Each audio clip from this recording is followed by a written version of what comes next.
இன்னைக்கு நிறைய பேருக்கு வீடு வாங்கணுங்கிறது உண்ண உணவு, உடுத்த உடை, இருக்க இருப்பிடம்ங்கிற அடிப்படை விஷயத்தை தாண்டி லக்ஸரிஸாக மாறிடுச்சு. பக்கத்து வீட்டுக்காரன் வந்து 1 கோடி ரூபாய்க்கு வீடு வாங்கியிருக்கான், நான் வந்து 2 கோடி ரூபாய்க்காச்சும் வீடு வாங்குவேன். பக்கத்து வீட்டுக்காரன் பார்த்தீங்கன்னா பாத்டப் கட்டியிருக்கான், நான் வந்து ஒரு ஜக்குசியாச்சும் ஃபிக்ஸ் பண்ணுவேன். அவன் வந்து இன்ஜினியர் அப்பாயின்மெண்ட் பண்ணி வீடு கட்டிட்டு இருக்கான், நான் வந்து ஒரு ஆர்கிடெக்டாச்சும் வந்து அப்பாயின்ட் பண்ணுவேன் அப்படின்னு சொல்லிட்டு லக்ஸரிஸாக மாறிடுச்சு. ஆனால் இன்னும் நிறைய நடுத்தர மக்கள் பார்த்தீங்கன்னா, நான் முதல் தடவை வீடு வாங்குறேன் தம்பி, நல்ல வீடாக வாங்கித்தா, எனக்கு மேக்கப் எல்லாம் பண்ணி வச்சிருக்கிற வீடெல்லாம் வேண்டாம், எனக்கு நல்ல ஃபங்க்ஷனலாக வீடு வேணும் அப்படின்னு கேட்குறாங்களே, அவங்களுக்கான வீடு தான் இன்னைக்கு நம்ம பார்க்குறது. 30 அடி அகலமாகவும் 41 அடி நீளமாக அமைஞ்சிருக்கக்கூடிய 2.8 சென்ட் லேண்ட் ஏரியாவில் செம்ம ஸ்பேசிஸாக ஒரு 2 BHK விட கிரவுண்ட் ஃப்ளோர்லேயே கட்டியிருக்காங்க. இது வந்து மேற்கு பார்த்த மாதிரியான சைட்டு, வடக்கு பார்த்த மாதிரியான வாசலோட அமைஞ்சிருக்குங்க. ஃப்ரண்ட் எலிவேஷன் நீட்டாக எலகண்டாக ஃபினிஷ் பண்ணியிருக்காங்க. அப்படி வீட்டுக்குள்ளே போய் பார்க்கலாம் வாங்க. வீட்டோட கார் பார்க்கிங் நல்லா அடிக்கும் தலைக்கும் 11க்கு 18ங்கிற அளவில் நல்லா பெருசாகவே பிளான் பண்ணியிருக்காங்க. பார்க்கிங் ஏரியாவோட ஃப்ளோரிங்க்கு நேச்சுரல் ஃபினிஷிங் இருக்க மாதிரியான பார்க்கிங் டெல்ஸ், வாலுக்கு ஃபுல்லாக கிளாஸின டைல் ஒர்க், சீலிங்கில் ஸ்பாட் லைட்டு, இந்த இடத்துல எல்லாம் பார்த்தீங்களா அப் அண்ட் டவுன் லைட்லாம் கொடுத்து எலிவேஷனில் பண்ணியிருக்க மாதிரி பண்ணியிருக்காங்க.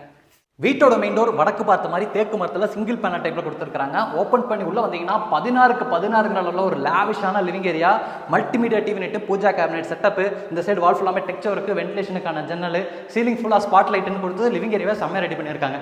பட்ஜெட் கூட வீடு கட்டிட்டு இருக்கீங்கன்னா உங்களுக்கு ஒரு சின்ன டிப்ஸுங்க. நீங்கள் கட்டக்கூடிய வீட்டில் லிவிங் ஏரியாக்கும் வீட்டோட டைனிங் கம் கிச்சனுக்கும் இடையில இந்த மாதிரியான ஓப்பனிங் கொடுத்துருப்பீங்களா, அந்த ஓப்பனிங்கில் இந்த மாதிரியான உட்டன் டெக்ஸ்சரில் பெயிண்டிங் ஒர்க் பண்ணிட்டீங்கன்னா பார்க்கறதுக்கு உட்டன் பேனலிங் ஒர்க் மாதிரி கிராண்டாக இருக்கும்.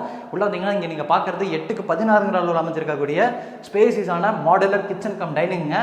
ஸ்டோரேஜ்க்கு வந்து நிறைய ப்ரொவிஷன் கொடுத்துருக்காங்க. வென்டிலேஷன் அண்ட் லைட்டிங்க்கு பெரிய பெரிய ஜன்னல் இருக்குது. இங்கே வந்து பெரிய பெரிய ஜன்னலோட நல்லா வெளிச்சமாக இருக்குது. அது போக வீட்டோட பேக் சைடு அமைஞ்சிருக்கக்கூடிய செட் பேக் ஸ்பேஸ் போகிற ஒரு எக்ஸிட் டோர் கொடுத்துட்டாங்க. இதையும் ஓப்பன் பண்ணி விட்டுட்டீங்கன்னா இன்னும் வெளிச்சமாக இருக்கும். இந்த இடத்துல இந்த வீட்டோட போர்வெல் வாட்டர் சப்ளை வச்சிருக்காங்க. ஆப்போசிட்ல நமக்கு ஹேண்ட் வாஷ் பேஷன் கொடுத்திருக்காங்க. இப்போ நம்ம பார்க்கறது வீட்டோட ஃபர்ஸ்ட் பெட்ரூமுங்க. Kids bedroom. சின்ன பெட்ரூமா இருந்தாலும் வென்டிலேஷனுக்காக 2 ஜன்னல் கொடுத்துருக்காங்க. ஸ்டோரேஜுக்கு லாஃப்ட் கபோர்ட் ஒர்க் பண்ணியிருக்காங்க.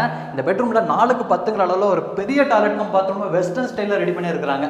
இப்போ நம்ம இருக்கிறது வீட்டோட மாஸ்டர் பெட்ரூமுங்க. 10க்கு 16ங்கிற அளவில் அமைஞ்சிருக்கக்கூடிய பெட்ரூம். கிட்ஸ் பெட்ரூம்லேயே 2 ஜன்னல் கொடுத்துருந்தாங்க. பெரிய பெட்ரூம்ல விட்டுருவாங்களா, இங்கே 2 ஜன்னல் கொடுத்துருக்காங்க. இந்த சைட் வால் ஃபுல்லாக கான்ட்ராஸ்டான பெயிண்டிங் ஒர்க், ஸ்டோரேஜுக்கான ப்ரொவிஷன்லாம் இருக்கு.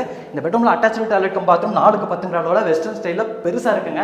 இது வந்து அட்டாச்சு டாய்லெட் கம் பாத்ரூமை தாண்டி வீட்டோட லெஃப்ட் சைடு அமைஞ்சிருக்கக்கூடிய செட் பேக் ஸ்பேஸ் வழியாகவும் ஆக்சஸ் பண்ணிக்கிற மாதிரி இங்கே ஒரு மெட்டல் டோரை கொடுத்து 2-in-1 டாய்லெட் கம் பாத்ரூமா ரெடி பண்ணியிருக்காங்க. வீட்டுக்கு வெளியே மாடிக்கு போறதுக்காக படிக்கட் கொடுத்துருக்காங்கல்ல, இந்த படிக்கட்டுக்கு கீழே யூட்டிலிட்டிக்கான ஸ்பேஸ் இருக்குங்க. வாஷிங் மிஷின் வச்சுக்கலாம். அது போக யூபிஎஸ் கனெக்ட் பண்ணுறதுக்கான ஆப்ரேஷன் கொடுத்துருக்காங்க. அப்படியே இந்த சைடு வந்து பார்த்தீங்கன்னா தெரியும், வீட்டை சுற்றியுமே நல்ல செட் பேக் ஸ்பேஸ் இருக்குது. வீட்டுக்கு வெளியே அவுட்டரில் ஸ்டார்கேஸ் கொடுத்துருக்கறனாலங்க ஃபியூச்சரில் நீங்கள் மேலே ஏதாச்சும் போர்ஷன் எடுக்கிறீங்கன்னா நல்ல ஒரு பெரிய போர்ஷனாக மேலே எடுத்துக்கலாம். அதுக்கு தகுந்த மாதிரி காலம்லாம் ப்ரொஜெக்ட் பண்ணி விட்டுருக்காங்க. ஒரு வாட்டர் டேங்க் இருக்குது. அது போக துணி துவைக்கிறதுக்கான மேடை இருக்குது. இன்றைக்கி நம்ம வீடியோவில் பார்த்த இந்த வீடு கோயம்புத்தூரில் காரமடைக்கும் மேட்டுப்பாளையத்துக்கு இடையில சவிதா ஹாஸ்பிட்டல் கிட்ட இருக்குங்க. 50 லட்ச ரூபா. நம்ம முன்னாடியே சொன்ன மாதிரி இது வந்து ஆடம்பரமான வீடெல்லாம் கிடையாது. நடுத்தர மக்கள் எதிர்பார்க்குற மாதிரியான ஃபங்க்ஷனலான வீடு. இந்த வீட்டை பற்றின ஏதாச்சும் டீட்டெயில் தேவைப்படுதுன்னா கீழே நம்ம டீமோட நம்பர் கொடுத்துப்போ கால் பண்ணுங்கள்.